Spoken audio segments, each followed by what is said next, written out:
Introduire des insectes en grande quantité serait donc une solution pour entretenir les champs. C'est en tout cas le pari que l'entreprise Biotope tente de relever ici, à Livron dans la Drôme. Son concept, l'élevage intensif d'insectes prédateurs. Plus de 150 milliards d'insectes sortent chaque année de ces hangars. Au total, l'entreprise commercialise une vingtaine d'espèces d'origine française, comme ces guêpes microscopiques qui vont détruire les parasites du maïs, ou encore ces punaises prédatrices. Celui qui veille sur l'ensemble de ces petites bêtes, c'est Éric Touvenin, le directeur industriel du site.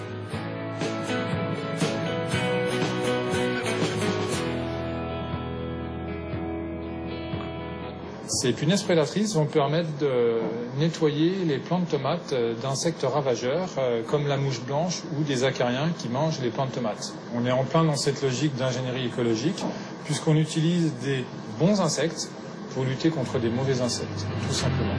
Avec plusieurs millions de punaises prédatrices vendues par an, cet insecte est l'un des produits phares de l'entreprise. Tout comme ces coccinelles au stade de larve ou adulte à l'efficacité reconnue. Les coccinelles ou les larves vont manger environ 50 à 60 pucerons par jour, mais ça peut aller jusqu'à 100 pucerons. Alors ces pucerons, on va les trouver sur les rosiers, on va les trouver sur les arbres fruitiers, donc tout type d'arbres en fait. Chaque année, ce sont plusieurs millions de coccinelles qui sont vendues partout dans le monde. Ici, tous les insectes élevés sont issus d'espèces locales.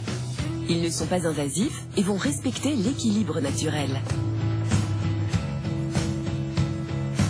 En France, ce sont plusieurs milliers d'hectares de terre qui sont soignés chaque année par les insectes utiles. Cyril Vignon est un maraîcher bio dans la Drôme. Depuis 6 ans, il effectue régulièrement des lâchers d'insectes sur ses cultures. Dorénavant, plus de problèmes de nuisibles dans ses plantations.